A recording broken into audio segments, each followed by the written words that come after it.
como dijimos en esta segunda sesión, como fue informado oportunamente a través de los diversos canales de comunicación, tenemos dos tremendos invitados que son Leonardo Jofré, core de la región metropolitana, y el compañero Flavio Quesada, miembro de la comisión experta del segundo proceso constituyente por el Partido Socialista. ¿Ya? La sesión de esta ocasión se llama Irrumpir la institucionalidad, las demandas sociales hechas realidad. El formato, al igual que la vez anterior, va a ser orientado por tres preguntas. En esta ocasión vamos a hacerlo con un pimponeo. Cada compañero va a responder una pregunta, la segunda, y después lo responde el otro compañero, y así vamos a ir con la segunda. Después de eso, vamos a tener una pequeña instancia para responder algunas preguntas y comentarios del público que puedan dejar en texto u oralmente, donde vamos a pedir la mayor brevedad posible, debido a que tenemos que cerrar más o menos como las 20:15. Pero eso fundamentalmente, acá vamos a discutir sobre la experiencia que es llevar todo este malestar social, estas demandas, estas necesidades, estas promesas incumplidas por el modelo neoliberal a la transformación institucional. Y todos los desafíos que eso tiene, cómo avanzar, cómo a veces no intenta hacer retroceder la marea del mismo Estado y todo el entramado superestructural del modelo capitalista chileno. Así que eso, compañeros y compañeras, vamos a partir. Voy a ir leyendo las preguntas una a una. Vamos a partir con compañero Leo, que es el primero que me sale acá, y después inmediatamente responde el compañero Flavio. Son tres preguntas, y la primera pregunta es, en su opinión, ¿cuáles son las demandas sociales más sentidas o urgentes de la población de Chile y a las cuales las izquierdas le debieran prestar más atención? Obviamente, igual les voy a decir si quieren presentarse brevemente a inicio de su primera respuesta. ¿Ya? Así que adelante, compañero Leo. Voy a reenviar igual las preguntas acá para que las tengan todas. Gracias, compa. Consulta, ¿tiempo límite para exponer la respuesta? Mientras sea alrededor de 5 minutos, está bien. No lo voy a cronometrar directamente, pero más o menos sabrá manejarse. Ya, perfecto. Me parece. Igual lo voy a tomar yo para ser respetuoso y no pasarme. Bueno, saludarles a todos, todas y todas. Yo soy Leonardo Jofré Ríos, soy abogado de profesión, tengo un magíster en Derecho, mención en Derecho Público, que es mi ámbito un poco de especialidad, aunque la verdad no me dedico mucho a nada del derecho, porque ya estoy concentrado casi al 100% en mi labor como consejero regional, core de la región metropolitana, donde represento a las comunas de la zona norponiente, particularmente Renca, que es mi comuna de toda la vida, Conchalí, Huechuraba, Pudahuel y Quilicura. Soy integrante actual del Comité Central del Frente Amplio, y desde allí, como militante, he venido también trabajando durante el último tiempo, particularmente desde diversas causas y luchas que hemos reivindicado y hemos puesto sobre la palestra, y que es parte un poco de lo que me interesa conversar acá. Así que les saludo, les agradezco también la invitación a la instancia, saludo por supuesto a Flavio, que está hoy día también en este conversatorio. Y dicho eso, como una muy breve introducción, presentación, y en un formato bien relajado, como para que sea ojalá una conversación fluida, respondo a la pregunta. Mira, yo creo que hay diferentes reivindicaciones que hoy día están en la palestra, que son de relevancia por un contexto histórico, pero también por la profundidad neta o absoluta del contenido que reivindica, ya sea en términos estrictos, como la demanda material concreta, pero también lo que está detrás, ¿no? Que es cuál es la disputa del sentido común, una disputa subjetiva que podemos presentar con esas batallas, con esas luchas que estamos dando, y que a nivel de reivindicación también, creo, son cuestiones sentidas por la sociedad. Así que las voy a enunciar porque creo que esto es la parte que más podemos conocer, pero me interesa profundizarlo sobre todo en la parte 2 y 3, que creo que ahí se puede hacer una bajada más concreta. Primero, y esto vinculándolo un poco con la experiencia territorial de lo que implica ser consejero regional, creo que es central la disputa por un verdadero derecho a la seguridad social, particularmente en lo que se reivindica como el fin de la AFP. Hay un proyecto de ley presentado por el gobierno que ha tenido distintos vaivenes, una discusión que ha estado bastante aprisionada por lo que es el actuar de la oposición, donde efectivamente el modelo ideal que planteamos en un comienzo se ha ido cediendo y aún así no se ha logrado un consenso. Pero más allá de la minucia técnica del proyecto de ley en particular, creo que efectivamente la disputa en torno a la vejez digna como un horizonte Y en lo práctico y en lo actual hoy día, cómo aseguramos este derecho a la seguridad social, es una cuestión que está en todo espacio. Y creo que lo clave y lo relevante aquí es vincular la demanda en particular con la cotidianidad de la población. Yo lo tengo muy presente, por ejemplo, cuando converso con mi familia y veo que mi padre, todos los días, no todos los días, una vez a cada cierto tiempo al mes, por lo menos, revisa la cartola de su AFP, donde aparece cuánto ha aumentado su cotización total, su fondo, su disminución, y veo en esa cotidianeidad el conflicto con la angustia de lo que representa la futura jubilación. Y creo que allí hay una cuestión central, en el fondo, cómo el derecho social hoy día tiene una cabida representado en el futuro, porque es un modelo de sociedad que queremos construir. En el fondo, cuando decimos hay que acabar con la AFP y pensar en una pensión digna, estamos hablando del modelo de sociedad que queremos construir y por ende nos marca también un futuro y un horizonte para llegar a ese espacio. Creo que es clave y fundamental la vivienda como una reivindicación de importancia, que ya lo quiero vincular con otras cosas más adelante. Y creo que acá hemos naturalizado lo salvaje del modelo neoliberal en relación a los derechos sociales. A mí nunca me ha dejado de hacer ruido, como por ejemplo, para poder llegar a que un comité de vivienda pueda presentar un proyecto para su futuro condominio, en sus futuras viviendas. Muchas veces se caiga en la lógica de la competencia entre comités de vivienda, quien llega primero y tiene que buscar autónomamente un espacio, la toma, la reivindicación para poder encontrar la compra y todo lo que ello involucra. Hay una lógica de salvajismo importante entre cómo lograr conseguir ese espacio y ese terreno, pero también en cómo hay desde el Estado una delegación en torno a la materialización de este derecho que hace que las personas tengan que materializarlo con sus propias manos en el fondo. Y eso me parece también hoy día una cuestión compleja. Hay más reivindicaciones importantes en el ámbito del trabajo. Creo que una reivindicación que apunta a un proyecto de izquierda no puede soltar el ámbito trabajo, la categoría trabajo y todo lo que ello involucra, desde salarios dignos hasta las condiciones laborales, la sindicalización y todo lo que ello involucra. Pero quiero terminar esta parte para no extenderme más con una coyuntura clave que yo creo que está en todos los espacios, que es la temática de seguridad. Y creo que en la seguridad hay que dar una vuelta en la tuerca de cómo estamos presentando en diferentes aspectos esta temática. Y lo quiero decir fundamentalmente porque creo que hay un problema de relato y hay un problema práctico. En el problema de relato, creo que hay dos cuestiones claves. Creo que lo primero es dejar de presentar la temática de seguridad como una temática impuesta. Hay una tendencia, creo yo, desde nuestro sector de izquierda a plantear el conflicto de la seguridad como una cuestión que está supeditada meramente a los medios de comunicación. No digo que no tengan influencia, evidentemente lo tiene y es una cuestión práctica y cotidiana. El tema es que hay que aprender a convivir o al menos asumir que los medios de comunicación siempre van a ideológicamente representar un sentido común. Pero creo que cuando planteamos la temática de seguridad como una creada, como una superpuesta, estamos de alguna forma u otra diciéndole a la población que está errada en su sentir, en lo concreto, y eso es nuevamente minorizar una demanda ciudadana que está presente hoy día en todos los espacios.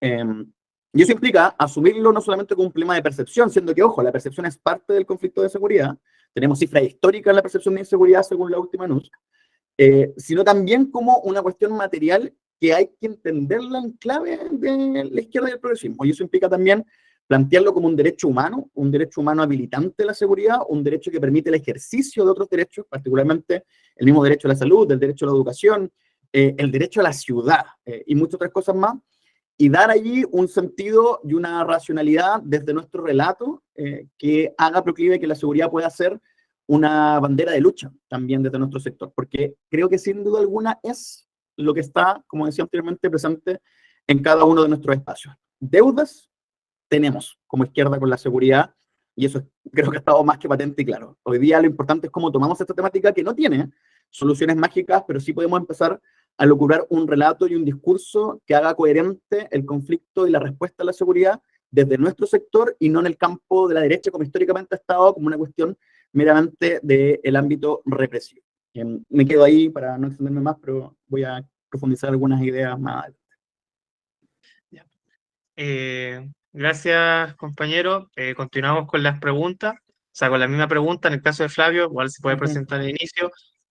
alrededor de 5 minutos, y la voy a repetir. En su opinión, ¿cuáles son las demandas sociales más sentidas o urgentes en la población de Chile y a las cuales las izquierdas le debieran prestar más atención? Así que adelante, compañero Flavio. Hola, buenas tardes. Muchas gracias por la invitación.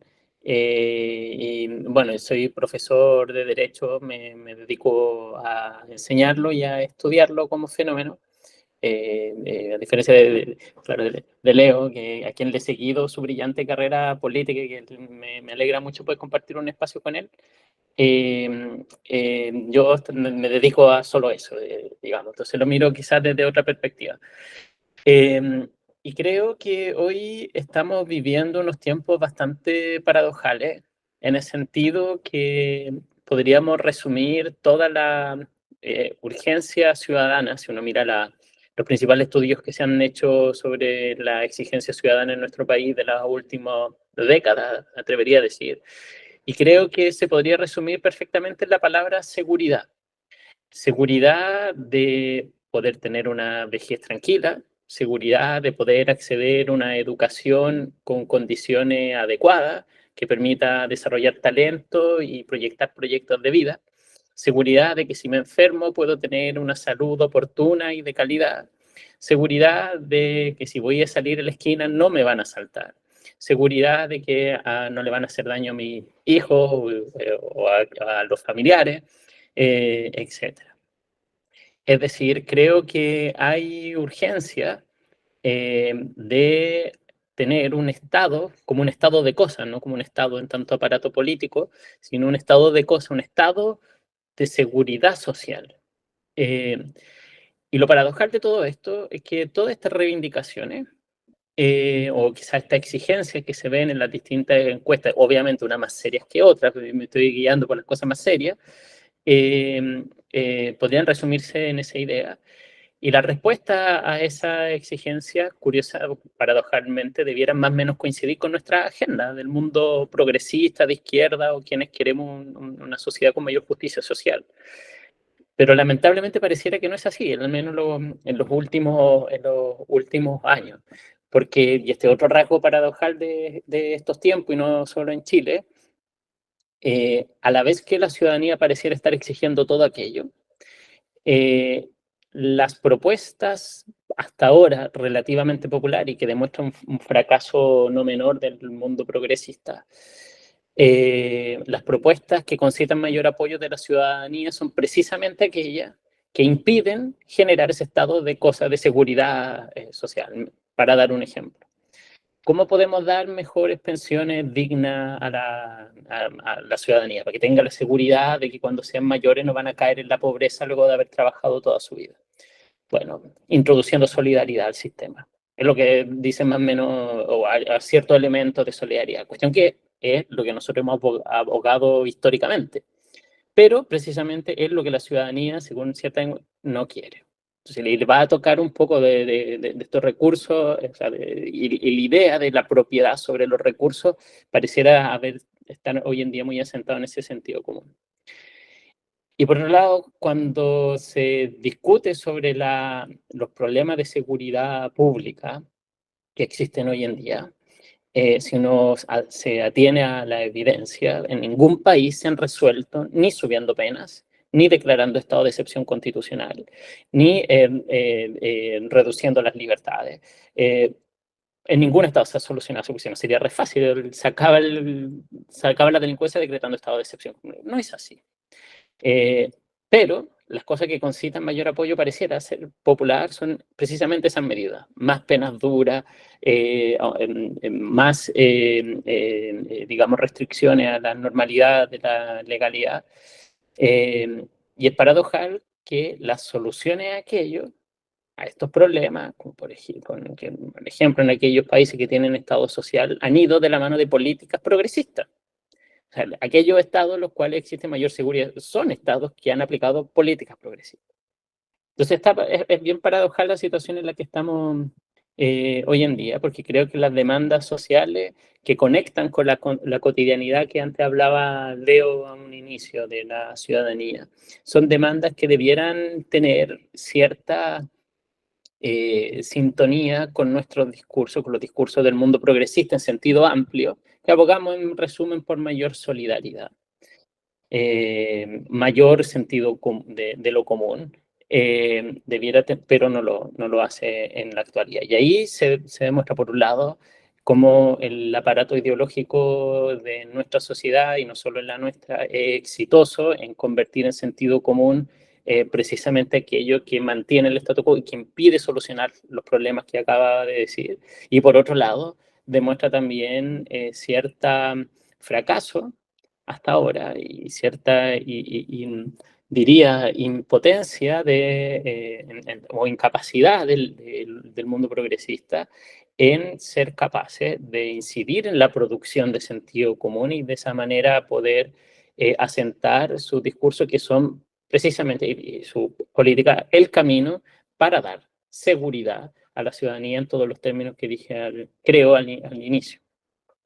Eso es lo que te diría como primer approach a esto. Muchas gracias, compañero.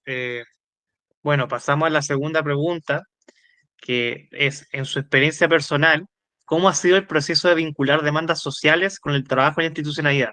Bueno, cada uno de los compañeros invitados expositores tiene su propia experiencia institucional. El compañero Leo todavía la está llevando adelante como consejero regional. El compañero Flavio tuvo un proceso muy intenso que fue el segundo proceso constituyente en la comisión experta.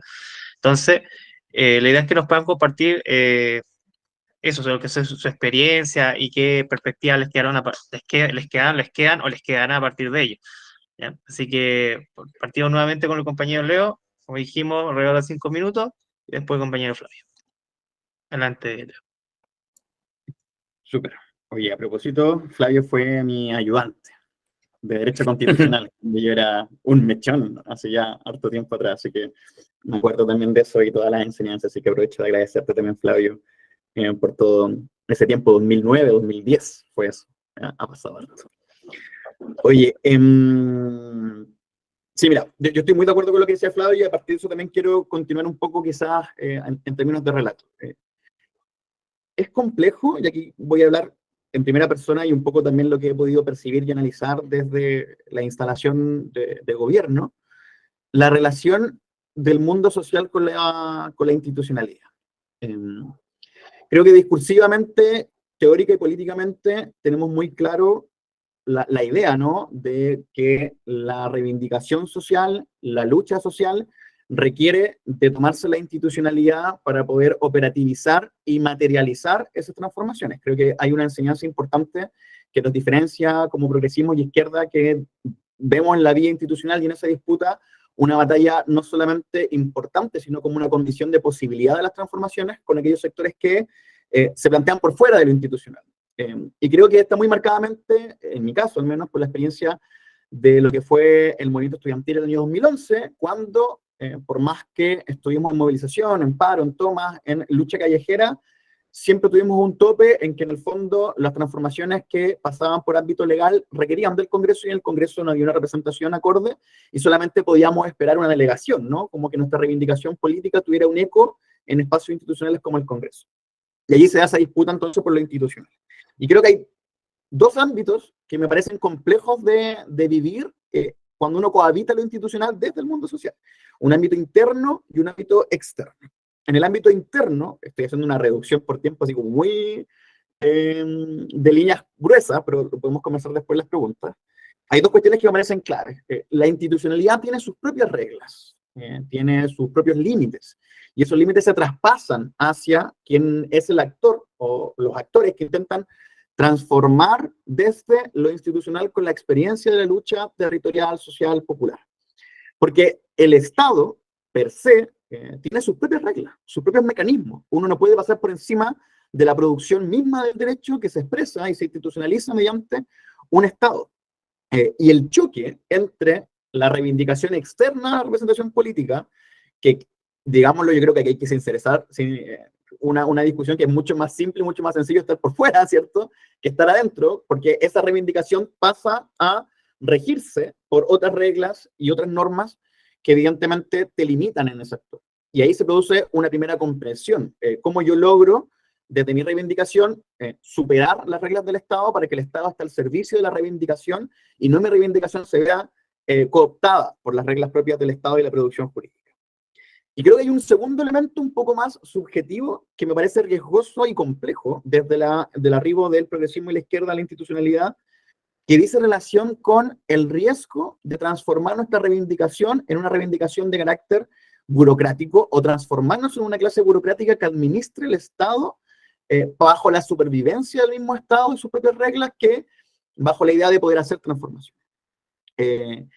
Y eso, en un ámbito de sinceridad en este espacio, que entiendo se está transmitiendo, creo que lo he visto mucho. En el fondo, la utilización del Estado como pequeños feudos que se administran bajo la genuina y legítima idea de generar reivindicaciones desde ese espacio, pero que terminan reproduciendo una burocracia que se dedica más a administrar como si fuese el fin, más que llegar a la conclusión que nos planteamos como objetivo, y que se reproduce a sí misma. Hay una clase burocrática que vive del Estado, que genera política del Estado, y que va generando mecanismos para su propia reproducción. Y creo que allí hay una cuestión fundamental que hay que saber atender con política, con crítica y autocrítica, para evitar que nuestro actuar desde el Estado sea un actuar enajenado meramente de administración. Y en segundo lugar, como una complejidad de esto, está lo externo. Y aquí voy a tratar de hacerlo simple, pero creo que hay dos cuestiones clave también. Primero, y esto está muy ligado a lo que decía Flavio, hay un problema importante cuando uno sale de lo institucional al territorio, como en esta de vuelta, ¿no? Como para no estar solamente en lo institucional, en que hay un disvalor muy claro en lo público. La gente suele alejarse de lo público porque tiene una mala experiencia con lo público.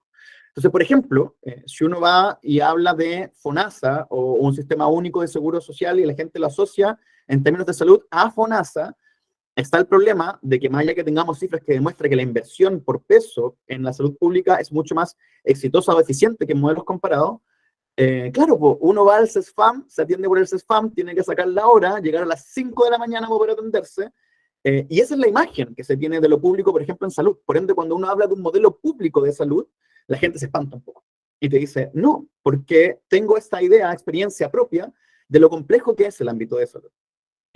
Y ahí creo que hay un problema importante cuando desde el progresismo y la izquierda defendemos el valor de lo público como un relato, como una conciencia, como un objetivo, y se contrasta con la precarización neoliberal que dejó al mínimo el Estado y que hace que la gente tienda a huir de lo público independiente de su condición de clase. Y hay que saber atender eso. Y lo segundo, para terminar, creo que hay que atender también un conflicto importante que me es muy cotidiano, que es el también disvalor acerca de la política como una práctica enajenada un poco de la población. ¿A qué me refiero con esto? Por ejemplo, me pasa mucho hay que disminuir la cantidad de parlamentarios, porque son gasto público que no se justifica. Pero a la par, la misma persona requiere y te dice que necesita más políticos al lado de ella, en la calle, escuchando, resolviendo. Y allí hay una complejidad porque son cuestiones aparentemente incoherentes que no se detectan y que son parte de un relato que se ha ido instalando por las derechas también, que instrumentalizan lo público y el servicio público de la política bajo la óptica de lo meramente económico como una cuestión de costo-beneficio sin ir al fondo. Creo que allí hay cuestiones que también hay que saber atender, en tanto hay una población importante, un grupo importante de la población que desprecia lo político, pero requiere lo político para poder solucionar los mismos problemas que plantea como su objetivo. En el fondo, su producción social termina siendo una práctica enajenada porque se vuelve contra ella. Y eso también creo que es importante como esa conceptualización. Entonces, en el fondo hay problemas internos y externos, internos propios de nuestro actuar dentro de lo institucional y externos como parte de lo social cuando uno sale de lo institucional, que creo que hay que saber atender, y nuevamente por tiempo lo atenderé en el tercer punto. Ya, gracias, Leo. Repetimos la pregunta para el compañero Flavio, que es, en su experiencia personal, ¿cómo ha sido el proceso de vincular demandas sociales con el trabajo en la institucionalidad? Así que, adelante, compañero. Sí, voy a responder la pregunta, pero antes quiero decir, agarrarme algunas cosas que dijo Leo porque me parecen muy, muy importantes e interesantes. Bueno, uno, Chile tiene un problema particular de representación. El número de representantes, los órganos representativos no se condice con nuestro nivel de población. O sea, la gente que vota en Santiago, su voto prácticamente vale muy poco en comparación a otras regiones, ahí hay un problema. Solo lo enuncio porque se vincula a algo que va a decir después. Y eso es uno de los problemas de nuestro sistema político, lamentablemente, todos queremos que el órgano representativo se parezca más a la sociedad chilena. Pero para que eso ocurra es necesario un Congreso más grande. Pero yo me imagino que ha de ser hiper impopular aumentar el Congreso, pero es algo que sería necesario para que eso así, digamos, sí ocurra. No lo puedo decir en tanto académico, porque me imagino que en tanto político nadie lo podría sostener con éxito. Por otro lado, a propósito también de lo que decía Leo, creo que es importante mencionarlo aquí, que hay gente, en general entiendo, del amplio espectro del mundo progresista, y en particular gente que entiendo viene del mundo social, como lo escribía antes Leo, y que hoy en día están con responsabilidades, partidos nuevos que están con responsabilidades gubernamentales. Y el problema del clientelismo. A la Concertación, en su momento, se nos criticó mucho aquello, y muy duramente. Y la verdad es algo obvio, después de 20 años, es natural, no en el partido político que no le ocurra. El punto es que los movimientos, y particularmente la izquierda, el mundo progresista, debe tener resguardo frente a eso. Por eso espacios de esta naturaleza son particularmente importantes. En el sentido de tomar conciencia de ese riesgo siempre presente, de que van a ocurrir problemas, posiblemente van a ocurrir, cómo tomar resguardo, etcétera. Pero es algo que está muy presente. Bueno, ese es el mismo debate que ocurrió en otros países a propósito de la burocratización. Bueno, en fin. Ahora, ¿cuál es el principal problema, creo yo? Y esto no es solo de Chile. Yo creo que vivimos tiempos de crisis de la idea misma de representación. Y yo creo que ese es el gran dilema que estamos viviendo hoy. Una profunda crisis de representación de la idea de que puedo depositar en otro la decisión de los asuntos que me atañen en mi vida cotidiana. Y este es un tremendo dilema para el mundo progresista. Se publicó hace poco un libro maravilloso, que es una historia global del socialismo, y en el cual, evidentemente, Salvador Allende, como no podía no ser, tiene un capítulo.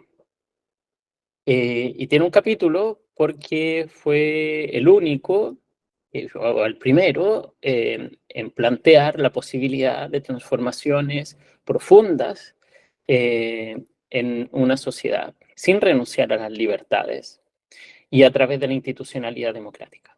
Es decir, a través de un régimen democrático, a través de la institucionalidad. De hecho, que la pregunta sea esta demuestra, digamos, el allendismo de este espacio.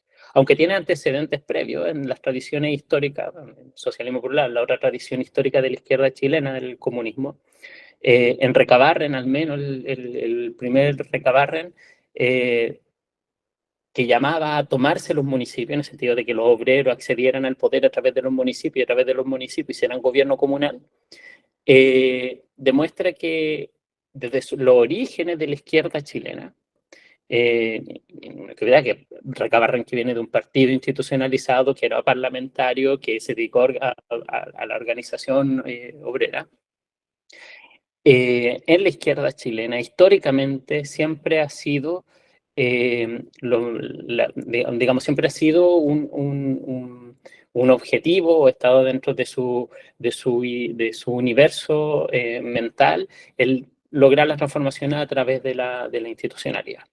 Y esta institucionalidad era tanto social, los sindicatos, el movimiento popular, que fue lo que durante toda su vida se dedicó Salvador Allende a construir y que le permitió acceder al gobierno con el gobierno de la Unidad Popular.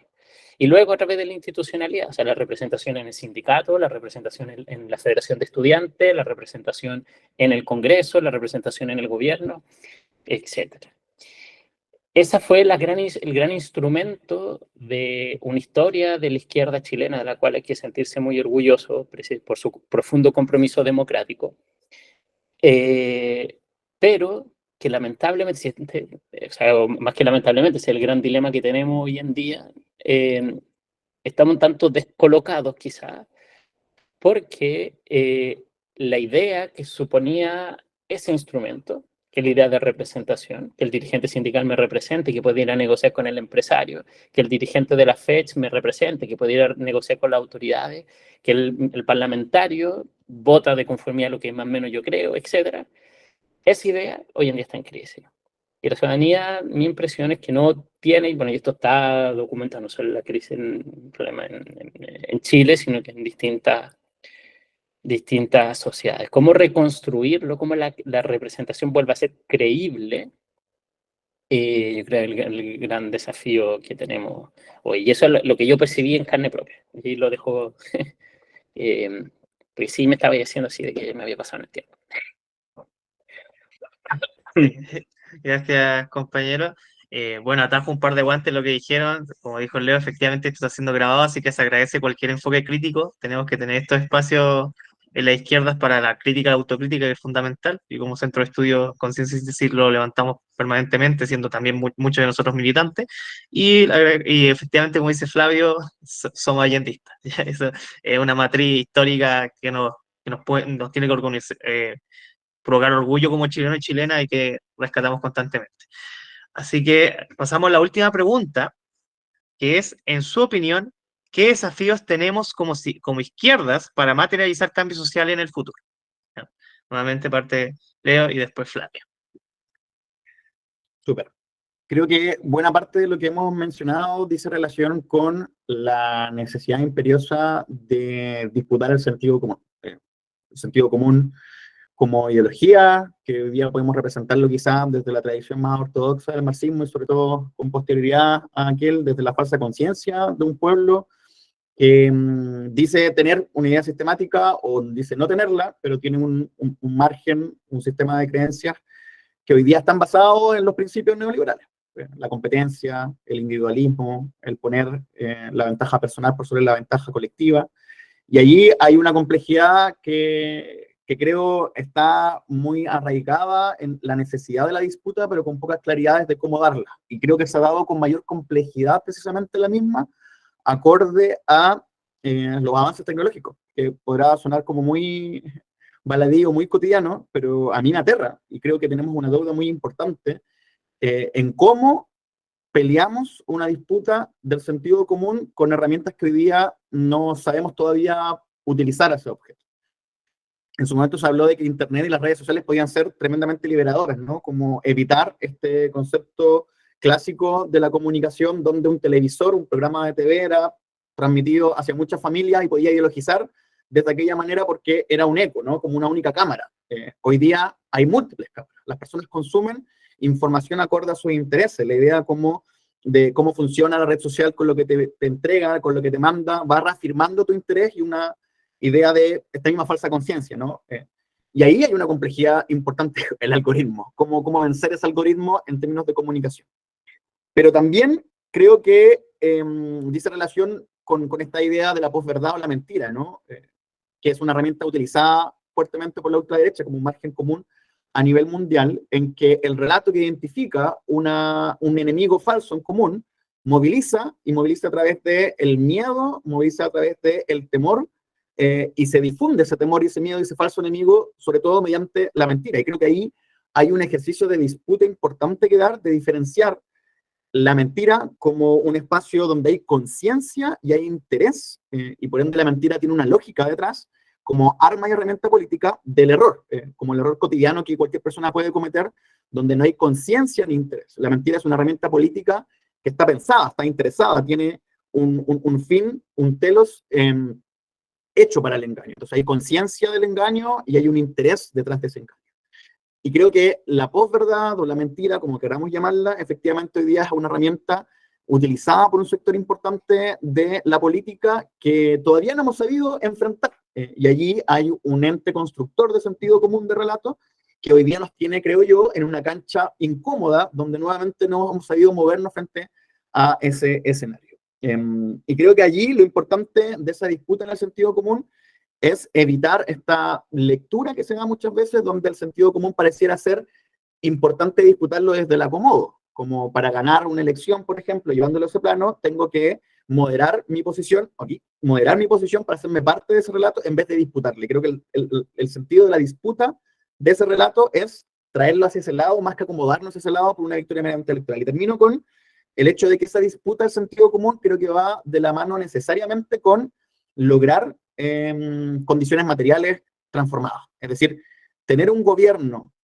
que administra un Estado que tiene un programa requiere el cumplimiento del mismo para dar garantía y certeza a la población de que el proyecto de izquierda es plausible desde lo institucional, de que la izquierda le cambió la vida a la gente. Porque la mejor forma, creo yo, de lograr materializar esa disputa del sentido común para que nuestro relato sea coherente, tenga sentido y sea parte de la población, es demostrando la coherencia, pero sobre todo el resultado de esa política. Y creo que la disputa material de mejorar las condiciones de vida es una cuestión clave para poder afianzar, ¿no?, este relato y esta disputa de sentido común que vaya de la mano en la disputa de un proyecto. Creo que por ahí van desafíos importantes para el mediano plazo.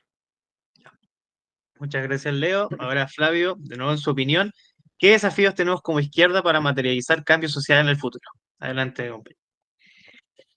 Y creo que tenemos muchos desafíos, la verdad, y tanto a nivel local, diciendo por local Chile, y a nivel planetario. ¿En qué sentido? Que es verdad que tenemos el gran problema de estas nuevas tecnologías que parecieran ser mejor utilizadas por aquellos que se oponen a los cambios que aspiramos y sus versiones más radicalizadas. Pero curiosamente, y esto es también lo paradójico, esto no lo digo yo, se lo leí algún tiempo a Alain Badiou, que decía: nunca antes en la historia de la humanidad, algo así dice en una entrevista, nunca antes en la historia de la humanidad los sectores, la izquierda había tenido tantas herramientas para hacer transformaciones sociales como hoy, y quizás tan impotentes. Nunca, o sea, Karl Marx en su momento, que organizó la internacional, la primera internacional con Friedrich Engels, que andaban viajando por toda Europa organizando sindicatos y poniendo, se habrían soñado la cantidad de herramientas que tenemos hoy, como por ejemplo poder hacer una reunión como esta con personas que están a cientos de kilómetros de distancia. Nunca antes habíamos tenido tantas herramientas. Y paradojalmente, mientras a nivel planetario el capital está más articulado y organizado que nunca, el mundo del trabajo está más desarticulado y particularizado y localizado que nunca. O sea, bueno, no sé que nunca, pero sin el nivel de importancia que tuvo, que llegó a tener en algunos momentos. Y eso en el caso nuestro, creo, de Chile en particular, ese mismo problema que también tenemos, nivel de organización, o sea, sindical, social, etcétera, es muy bajo y por lo mismo difícil de que constituya un contrapeso que ayude a gobiernos como el actual para impulsar transformaciones. O sea, parte importante creo que este gobierno lo ha tenido tan difícil porque tiene al frente, se propone reforma ambiciosa, o sea, bueno, no sé siquiera tan ambiciosa. A propósito de una columna que leí el otro día sobre que la extrema izquierda no existe, decía. Porque, a ver, querer hacer una reforma de FP para que haya un poquitito de solidaridad, o sea, no es que un pilar o un sistema nuevo, un poquitito de solidaridad. Cuesta, bueno, todo lo que ha costado décadas de discusión y ahora el gobierno no lo puede impulsar porque no tiene el poder para hacer contrapeso al gigantesco poder de la AFP y de todos los otros intereses económicos que hay detrás detrás de aquello. Y es una propuesta del o sea, menos que razonable, hiper razonable, no es radical ni nada. Lo radical es lo que tenemos ahora. En comparación a lo que hay en otros países. Y bueno, ante una reforma así de tibia y moderadamente socialdemócrata, un gobierno que es liderado por alguien que venía de los sectores más a la izquierda del mundo progresista, como el presidente Boric, lo ha tenido tan difícil. Y en parte creo porque no hay organización social que le sirva de contrapeso hoy Y bueno, y articularla no puede ser, y esa es también una otra intuición que tengo. Articular aquello no puede ser así como se hacía antes, o sea, no es la reunión en la sede de no sé dónde del partido comunal. Quizás eso también, pero hay que hacer volar la creatividad y la imaginación para buscar otras formas de articulación. Porque hasta ahora, tanto a nivel mundial como a nivel local, aquellos que se oponen a los cambios tienen una mayor capacidad organizativa de operación y de instaurar su discurso que lo que hemos tenido nosotros. Y eso es bien paradojal por lo que les decía al inicio. Tenemos más herramientas que nunca antes en la historia, pero nos topamos con esta impotencia que, bueno, en otros tiempos con menos herramientas no se tenía. Gracias, compañeros. Bueno, con esto cerramos la primera parte, que es la exposición. En honor al tiempo, como hablamos al inicio, los compañeros tienen otros compromisos que cumplir después de esto, así que vamos a aceptar unas 3, 4 preguntas máximo del público. Si es que piden la palabra, que lo redondeen en alrededor de 1 minuto, ya para que la mayor cantidad posible pueda hablar en este espacio. Y al final dejaremos un par de minutitos para una palabra final de Leo y Flavio despidiéndose en esta sesión. ¿Ya? Así que eso, bueno, levantó la mano Pablo Antonio Leti, así que adelante, compañero. Sí, hola, buenas noches. En realidad, bueno, está muy interesante la exposición, pero quiero centrarme respecto a como a dos temas que quisiera preguntarle su postura respecto de esto. Eh, el tema de la dificultad de hacer transformaciones, bueno, hay dos temas. Uno es el tema, por ejemplo, del Congreso, etcétera. Pero por otra parte, también sabemos que no es necesario tener un congreso, una mayoría de congreso para hacer transformaciones. El caso más patente es el caso de la Unidad Popular, que finalmente se tuvo que derrocar a través de un golpe de Estado, porque no había forma, digamos, de derrocarla de otra forma. El acuerdo del 15 de noviembre se hizo con un congreso que no estaba muy de acuerdo pero a su vez ustedes ponen en relación que se requiere organización social para eso. Entonces, la pregunta más bien, ¿cómo nos hacemos cargo justamente de la movilización de la conflictividad? Porque también hemos observado en este gobierno, en los gobiernos de la concertación, que cuando estamos administramos el Estado, nos ponemos un poquito reticentes a la conflictividad y tratamos más bien de desmantelarla en vez de promoverla. Y creo que eso no ha sido muy provechoso, pero tampoco conozco la alternativa, así que ahí va la pregunta. Y lo otro era mencionar que las fuerzas, digamos, de la burguesía, lo que tratan simplemente es de desorganizar. Donde hay organización hay fuerza. Entonces, yo creo que en esto de la creatividad y cómo ahí se proponen, etcétera, ustedes se plantean, cualquier organización creo que sirve y generalmente genera fuerza. Eh, pero el tema de las reivindicaciones, ¿cómo hacemos que el discurso que llegamos a las organizaciones, que las organizaciones sociales sean más reivindicativas? Es decir, ¿cómo hacemos de esto y también que tengan un espacio para reclamar algo, conquistar algo?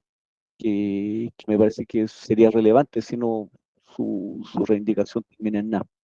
Eso, compañero. Ese compañero lo vamos a relacionar, sumar con otra pregunta que está acá en el chat, que dice Ignacio Esteban Muñoz Ramírez: ¿estamos para grandes transformaciones a mediano plazo? Y si la respuesta es negativa, ¿cómo creamos las condiciones para poder hacerlas? ¿Ya? Que se relaciona un poco con lo que comentaba Pablo sobre estos desafíos de cómo generar estas transformaciones, las complejidades con el mundo social, ¿ya? Así que no sé si quién de los dos quiere comentar primero, brevemente, para poder responder un poco esta pregunta. Claro, prendió el micrófono. Bueno, Adelante. no era porque quisiera responder de inmediato, pero sí, bueno, diré lo que primero que me viene por la cabeza. Yo creo que Allende lo tenía clarísimo. y lo dice, porque no era ni solo la lucha social, como decían algunos en esos tiempos, ni solo la lucha institucional o electoral, sino que era ambas a la vez y que se acompañaban y generaban cierta sinergia que permitirían generar los cambios que en ese momento se aspiraban. Yo creo que debe ser más o menos lo mismo, porque tiendo a pensar, debiera ser más o menos esa la dialéctica, porque los grandes triunfos del movimiento obrero popular aquí y en otros países ha sido así. El Estado social, que es uno de los más grandes triunfos que ha tenido la clase obrera europea, fue vía institucional, pero fue también a través de los sindicatos y la movilización.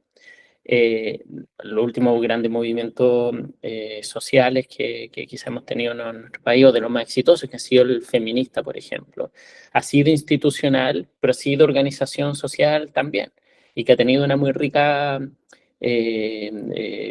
síntesis, digamos, de esa relación,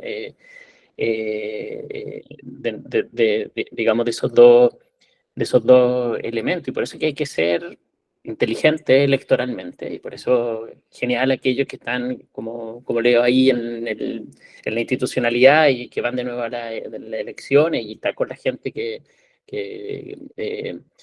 porque eso es uno de los frentes en los que hay que estar. Pero también en el mundo social. Ahora, mi impresión, y ahí quizá habría que aprender también harto de las compañeras feministas, que me impresionan como del movimiento social de los más exitosos del último tiempo, porque han sabido utilizar muy bien los nuevos instrumentos, la institucionalidad por un lado, su capacidad de organización, de instalar sentido común, de hacerlo transclase, de hecho, o sea, la comunidad mujer, por ejemplo, una cuestión donde están grandes empresarias, y también hay ahí algo interesante, yo creo que debiéramos quizás aprender solo porque es una experiencia exitosa. Y solo para terminar, a propósito de también una de las clásicas críticas que se le hizo en su momento también a propósito de esto mismo, a la concertación, cuando desmovilizó al inicio del proceso de transición, que es una situación que yo creo no lo puede entender histórico contextualmente, o sea, era el contexto de aquella época y lo que la democracia era muy débil en ese momento. Pero ahora yo no tengo la impresión de que el gobierno esté, ni los últimos gobiernos, instando a la desmovilización. Ahora, gobernar obviamente tiene exigencia, ¿no? Si se cometen delitos, la autoridad que vela por la seguridad pública tiene que adoptar medidas. Hay una cosa natural precisamente en un régimen democrático de un Estado de Derecho, es una cosa natural, pero no ha tenido aquí, digamos, esa actitud. Porque claro, lo que hacen no es desarticular los conflictos, más bien procesar el conflicto social, y lo que debiese ser ahí como ocupar aquella, o sea, como en ese procesamiento de conflicto social, lograr avances para los sectores, para las mayorías. Pero bien, eso se me ocurre a propósito de lo que aquí se ha dicho, pero que anda un poco disperso, pero que después de un largo día de trabajo, supongo que me sabrán perdonar. Se entiende, compañero. Bueno, Leo, adelante. Mira, yo creo que nadie tiene una respuesta tan certera para esto, porque si no estaríamos quizá en otro estadio del avance de las transformaciones. Pero sí les quiero compartir algo. Creo que, como les comentaba al comienzo, la lógica institucional tiene las propias barreras de lo que es lo institucional. O sea, hay una contención, límites demarcados, reglas de acción, por llamarlo de alguna forma, que son parte de ese actuar. Y yo estoy en un espacio mucho más humilde que el gobierno nacional, digamos, como lo es el gobierno regional metropolitano, pero permanentemente, y esto ha sido un aprendizaje desde el yo, desde estar allí, uno se ve en el centro de múltiples presiones y tiene que desenvolverse con distintos actores.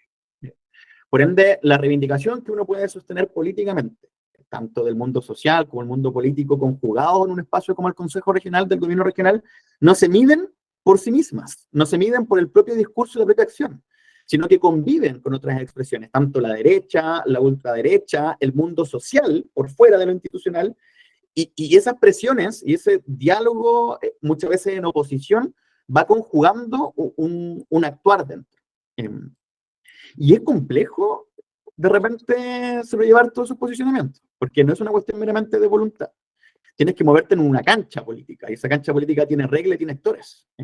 Y creo que hay una tendencia que me ha tocado experimentar y que la veo mucho más obvia en gobierno también, de cuando tú te enfrentas a toda esta cancha con múltiples actores, a veces tu objetivo no lo cumples porque tienes todo esto que sortear, pero cumples un objetivo un poco más acá de la meta que te planteaste y te resulta ya exitoso porque tuviste que sortear muchas cosas más que no estaban en tu agenda, por decirlo de alguna forma.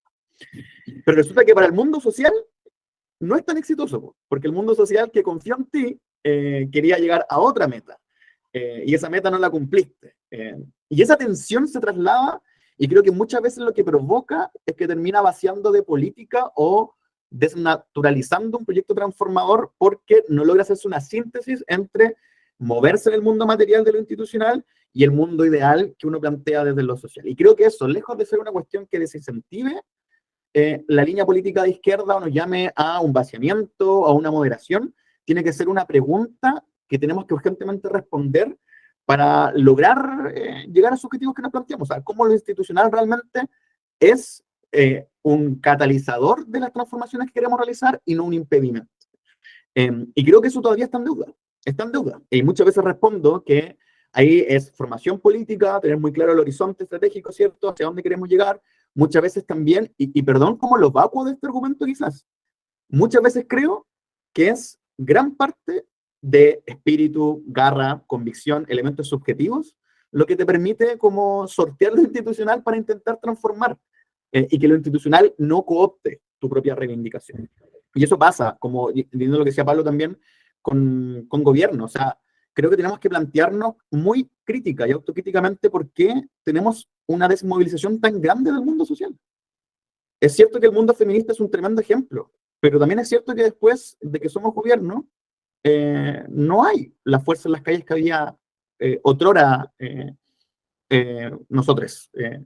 Y eso creo que tiene que responder a críticas nuestras, desde que sacamos a cuadros, desde que nos despreocupamos de lo social, pero también al antagonismo. Para el mundo social hoy día es sumamente complejo, en buena parte y en buen gesto de actuar, salir a las calles con fuerza porque está bajo la contradicción de que está contra su gobierno. Y eso más allá de que compartan afinidad partidaria, ¿no? Como es distinto plantearse contra un gobierno de Sebastián Piñera o de la ultraderecha, esperemos que no pase, a hacerlo al gobierno que tenemos hoy en día, del progresismo de la izquierda. Y esa contradicción también se vive en el mundo social. Y tiene responsabilidad propia del mundo social y responsabilidad nuestra de como proyecto, de esa desarticulación en ese antagonismo. Y creo que ahí también hay una cuestión que atender y trabajar. Gracias, compañero. Bueno, como dijimos, en honor al tiempo tenemos que cerrar pronto, debido a otros compromisos que tiene el compañero. Vamos a aceptar máximo 2 preguntas ahora, que vamos a mezclar en una, y con eso vamos al cierre, el minutito de cada compañero, o sea, en otros medios, ¿ya? Así que, bueno, adelante, Cristóbal. Hola, ¿qué tal? Buenas noches. Muchas gracias por la participación. Me vengo hace poco enterando de esta iniciativa, esta buena instancia, y felicito al expositor. Quisiera saber brevemente cuáles son tus proyecciones políticas, no personales, sino si dependiera de ti, cuáles debieran ser nuestros objetivos en el corto, el mediano y el largo plazo. A ver si nos podrían más o menos dar un barniz sobre eso. Muchísimas gracias. Gracias, Cristóbal. Bueno, hay una palabra de Jesús, con eso terminamos la sección de preguntas. Recuerden que ahora vamos a tener otras sesiones y si los compañeros tienen más adelante disponibilidad, los vamos a invitar de nuevo, ¿ya? Así que adelante, Jesús. Hola compañeros, gracias por la instancia. Quería hacer una consulta respecto a este santo grial que se ha transformado el término para la izquierda heredera de Gramsci, esta izquierda moderna que vendría siendo la disputa del sentido común, que muchas veces lo tratamos de buscar y bueno, no lo hemos podido pillar y por eso hemos chocado contra la pared todo este tiempo y vemos que el neoliberalismo, sobre todo en nuestro país, avanza cada vez más. Lo planteo porque muchas veces la disputa del sentido común desde la izquierda choca con el sentido común de las masas populares que no nos premian con su apoyo, ya sea en la urna o en la manifestación, en el meeting, etc. Entonces la pregunta sería concretamente, ¿cómo se puede disputar un sentido común cuando la izquierda no tiene la maquinaria para imponer hegemónicamente el sentido común? Quiere decir que la educación es de neoliberal, la cultura es neoliberal, las relaciones sociales es neoliberal, el trabajo, etcétera. Todas nuestras relaciones sociales en la superestructura son neoliberales y nosotros queremos entrar a una disputa del sentido común sin tener la maquinaria para instalar hegemónicamente un nuevo sentido común. Y muchas veces choca con lo nuestro. Por ejemplo, hoy la gente está a favor de que el 6% sea individual para las pensiones y nosotros apelamos con un discurso bien autocomplaciente a la izquierda, es falsa conciencia. Y no entendemos que es contemplativo decir eso, pero no es transformador. Entonces esa es mi pregunta. ¿Cómo se hace concretamente? Bueno, si es que tienen la respuesta, porque es muy difícil. Ya.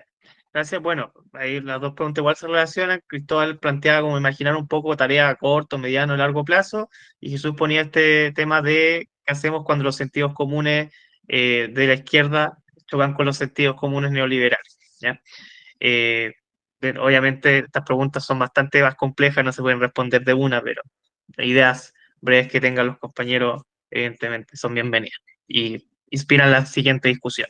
No sé quién quiera partir respondiendo a estas dos preguntitas. Leo, Flavio, algún voluntario. A Leo lo veo. Ya, La que adelante. Flavio responde.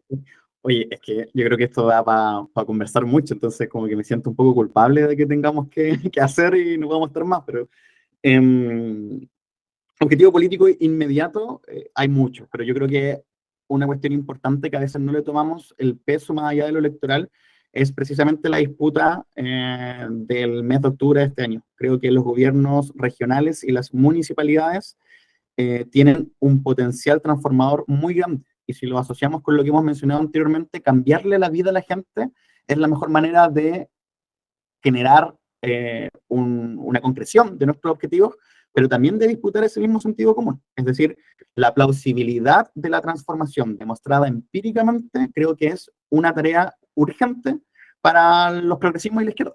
Y por ende, una disputa hoy día de las alcaldías, de los gobiernos regionales, me parece clave, y que eso tenga un sello transformador, de que podamos desde allí articular al mundo social, de que podamos también allí entregarle un planteamiento acorde a los valores universales sobre los cuales estamos disputando. Por ende, sin dejar de entender la relevancia absoluta del Congreso, y lo vemos día a día, ¿no? con los problemas que tenemos para poder gobernar desde la agenda en el Congreso, creo que gobernar la mayor cantidad de población con un proyecto transformador es clave para los objetivos de nuestro proyecto y es clave para la propia gente. Y creo que aquí hay una urgencia y una prioridad política que muchas veces desatendemos y tenemos que atender. Y eso asociarlo con la pregunta que te realizaba también el compañero sobre el sentido común, como, sí, pues es como súper fácil decir que la gente está enajenada o hay una falsa conciencia o está ideologizada con I mayúscula en el fondo, como el concepto de ideología. Y evidentemente allí hacer permite también disputar el pensar. También lo que hablábamos anteriormente en torno a esta como incomodidad en relación a cuál es el mundo de disputa en lo tecnológico, ¿no? Como las redes sociales, el ámbito de los algoritmos, el próximo ámbito de la inteligencia artificial, son cuestiones que creo que tenemos una desactualización gigantesca como de nuestra política. Pero creo que, aquí ya de verdad me metería en otro mundo, pero si revisamos, por ejemplo, lo que fue, para terminar brevemente, yo tengo algo muy marcado que quiero compartir a propósito de esto. El primer proceso constitucional, el fracaso constitucional, que creo que es una derrota estratégica para la izquierda, no solamente una derrota coyuntural, pero eso ya es como para otro panel de discusión. Tuvo una cuestión que a mí siempre me llamó la atención, y eso que me llamó la atención era, yo hice muchas 11 constituyentes, le llamábamos así, que era como ir a las juntas de vecinos y juntarnos con la población a tomar 11 y conversar del nuevo proyecto constitucional. Y en todas y cada una de las sesiones en las cuales estuvimos, el tema que más salía era el tema de la vivienda. El temor y el miedo de la gente con este discurso de la mentira que ya hemos revisado acá, de que la vivienda no iba a ser propia, que muchas veces nosotros ridiculizamos, ¿no? Como eso no era cierto y nos burlábamos en redes sociales o acusábamos la mentira de la derecha, pero premió y caló muy fuerte. Y creo que eso tiene un ámbito de respuesta quizás a esta pregunta, que es, ¿por qué creo que caló tan fuerte? Porque la gente, y esto lo decía Flavio, requiere seguridad, seguridad como certeza. Y esa certeza creo que es lo que la izquierda tiene que realizar en torno a un proyecto plausible, un proyecto probable, un proyecto real, y que tiene que estar estructuralmente enmarcado en la tradición política y social de nuestro Chile. El derecho a la vivienda es un derecho que está muy presente en nuestra historia y que está en el ADN de la lucha popular en nuestro país. No solamente con los comités de vivienda, sino la toma de terreno hace décadas atrás. Si uno escucha el disco La Población de Víctor Jara de finales de la década de los 70, está presente, de los 60, perdón, está presente en todos los espacios del relato lo que implicaba esa lucha. No sé, mi casa, quizás su casa, son fruto de una toma de terreno cuando no había nada. Por ende, el solo hecho de plantear un temor en torno a que esa vivienda que costó tanto luchar no quedara, por ejemplo, heredable, era una cuestión que atacaba al ADN incluso de la movilización social y la lucha popular en nuestro país, y no supimos leerlo bien. Y quizás se solucionaba poniendo en el artículo de verdad el derecho a la vivienda propia, y eso no excluía, por ejemplo, los modelos que querían realizarse en torno a el arriendo. Entonces creo que, para terminar, ahora sí, la disputa del sentido común tiene que ser primero con autorrepresentación, es decir, que el mundo popular sea representante propio y en las caras visibles de nuestro proyecto político, para que no haya una desafección de que son otras personas las que hablan por el mundo popular y debe responder a un proyecto histórico popular que retome la tradición chilena y lo sepa vertir en una izquierda del siglo XXI. Y eso en diferentes elementos para no extender. Muchas gracias, Leo. Adelante, Flavio. Sí, no solo a propósito de lo último, yo creo que, pero solo para reaccionar respecto a ese punto, yo creo que podría haber dicho, incluso que era heredable, y habríamos perdido igual. Y la gente no nos habría creído. Y es porque ahí se dio una coyuntura en la cual, y a propósito de lo que hemos estado reflexionando todo este rato, por vía institucional era posible acordar transformaciones que la derecha iba a aceptar si es que llegábamos a un acuerdo con ella. Yo creo que ahí el problema fue, más que el texto, la política de ese texto. ¿Y cuál fue la política de ese texto? Que bueno, fue un acuerdo del mundo progresista, ¿no? Y se podría haber llegado a un acuerdo con pero bueno, eso ya una discusión que da para más. Mira, aquí nos hicieron dos preguntas hiper difíciles. ¿Cómo disputar el sentido común cuando todo el aparato ideológico es controlado por aquellos que precisamente construyen ese sentido común adverso a los cambios? ¿Y cuál sería el objetivo a corto, mediano? La verdad, no lo sé. Esas son las ideas, las grandes cuestiones de la izquierda de Marx. Los grandes debates y los grandes problemas de la izquierda desde Marx. Solo, y en esto sí tengo cierta convicción, al menos de cómo veo en lo que viene, en qué dedicar parte de la energía que este gobierno le vaya bien. Eso sí, más o menos tengo cierta claridad, en el sentido que no sé cómo vamos a hacer transformación, pero sí tengo más o menos claro que si a este gobierno no le va bien, se nos va a poner mucho más difícil y oscuro en lo que viene. O sea, tenemos a la vuelta de la esquina la extrema derecha en varias partes del mundo.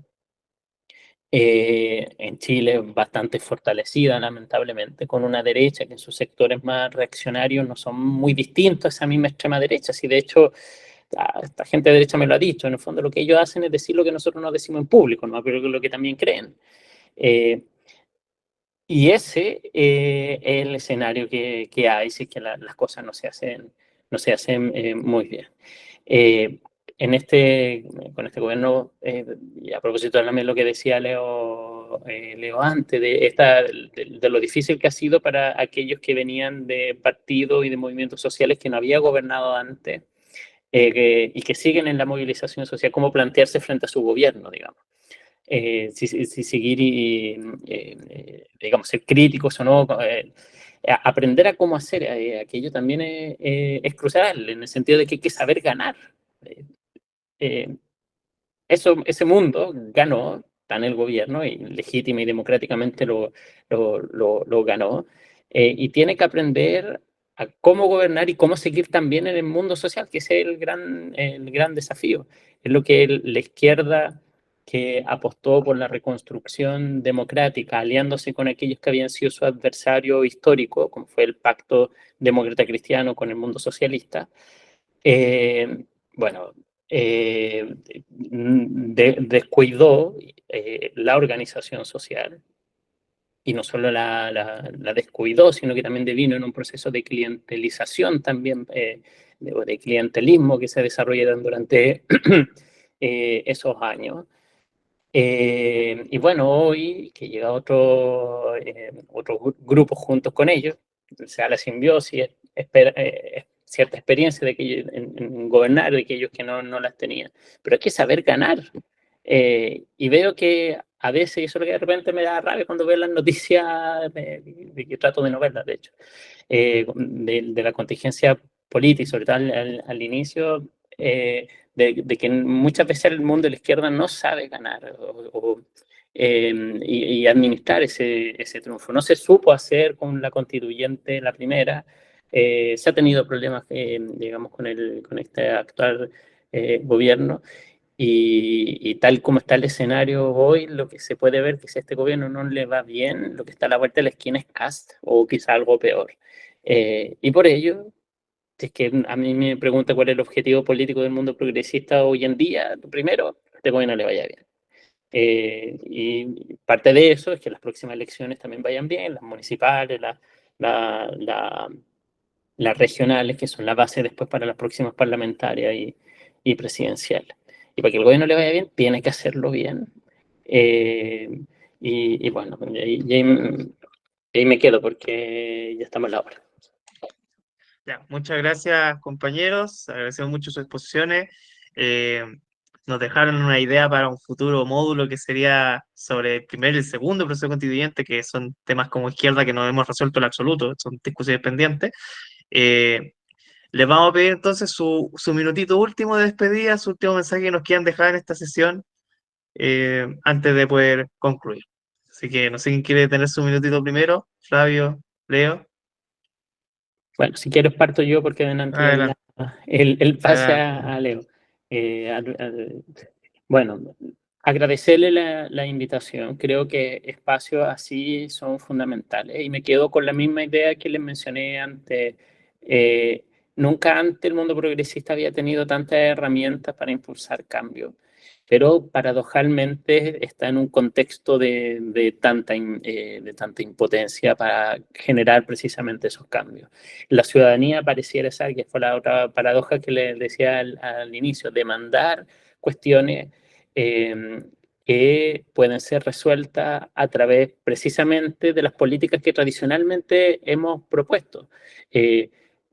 Para darles a propósito de lo que decía Leo, el tema de la seguridad, las causas profundas de la seguridad están en generar mayor cohesión social, en generar mayor políticas sociales que impidan que se ahonde en los problemas de criminalidad. Y eso se hace con mayores servicios públicos, con mayor solidaridad, como causas profundas. Evidentemente, hoy en día, ante el crimen organizado, también se requieren políticas especializadas. Y políticas especializadas que requieren, por ejemplo, una policía que sea capaz de hacer digamos, intervenciones que antes no sabía hacerlo, y esa capacidad hay que generarla, y eso requiere más Estado, mejor intervención pública, etcétera.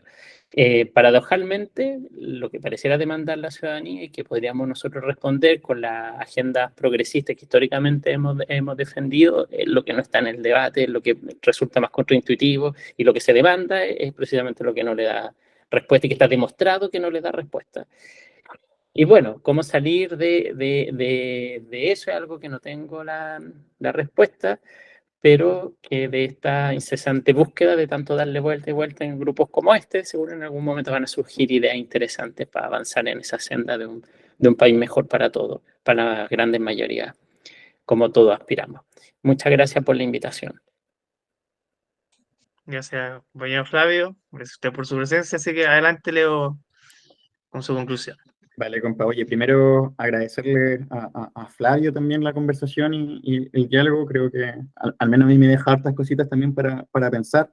al Centro de Estudios Conciencia y Síntesis también por la invitación y por el espacio. Creo que es tremendamente importante. La formación política debe ser una constante para construir proyectos. Y creo que eso lo quiero ligar con la última idea.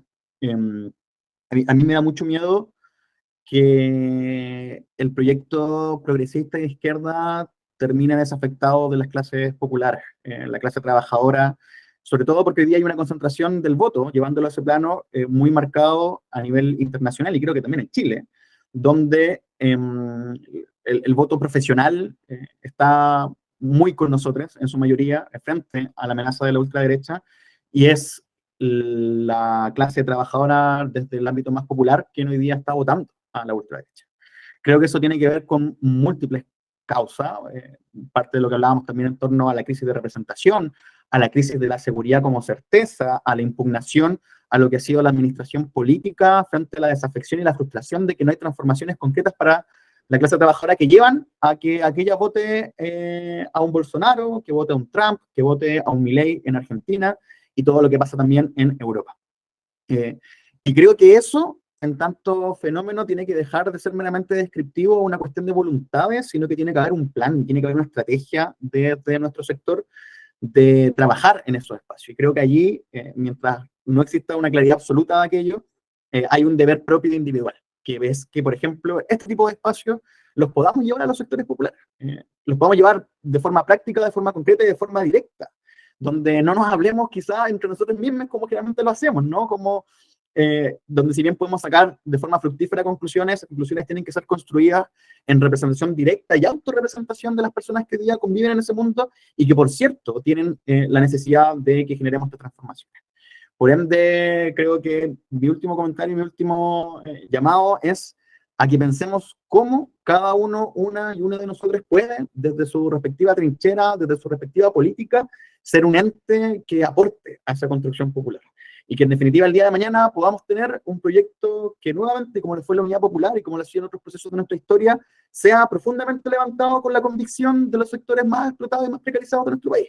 Porque hablar la política y construir política buscando representarles, pero sin una representación propia, me parece que no solamente es problemático, sino que es un fracaso para nuestro proyecto. Y allí, evidentemente, hay mucho que hacer. Así que, nuevamente, muchas gracias por su asistencia también. Y bueno, a disposición de cualquier conversación o apañe en la materia que se requiera. Muchas gracias, compañeros. Muchas gracias a los y las asistentes. Continuaremos con estos espacios de discusión, de formación, que faltan mucho en la izquierda, tenemos muchos pendientes. Quedan invitadas al siguiente módulo, que es la contienda electoral por la izquierda, el territorio en disputa. ¿Ya? Y bueno, seguimos al habla para todo este trabajo teórico-práctico, ya que no solamente por la mera discusión, sino que es para llevarlo a la acción, a la militancia, tanto política como social. Así que bueno, muchas gracias, un abrazo gigante y nos seguimos viendo en siguiente instancia.